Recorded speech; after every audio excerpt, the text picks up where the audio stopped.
ঢাকাতে কাপলের সংখ্যা একদমই কম। কাপল দেখা যাচ্ছে না, বলতে বলতে দেখা যাচ্ছে একজন ম্যাচিং ম্যাচিং ড্রেস। আমরা এখন আছি হাতিঝিলের মধুবাগ ব্রিজের উপরে। আমাদের গন্তব্য বনানী গুলশান হয়ে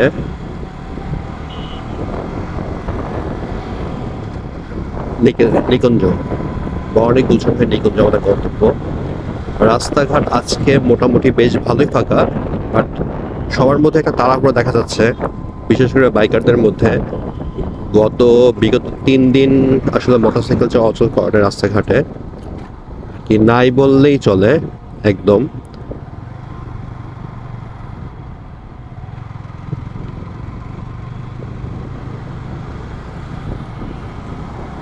আর যারা চালাচ্ছে মোটরসাইকেল আজকে খুবই তাড়াহুড়া করতেছে।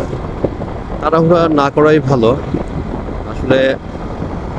তাড়াহুড়া করতে গেলে অ্যাক্সিডেন্টগুলি হয়। একটু আস্তে ধীরে চলাফেরা করলে মনে হয় ভালো হয়। আসলে নিজের যেমন ক্ষতি, এর পাশাপাশি অন্যজনও এই দুর্ঘটনার দ্বারা ক্ষতিগ্রস্ত হয়ে থাকে।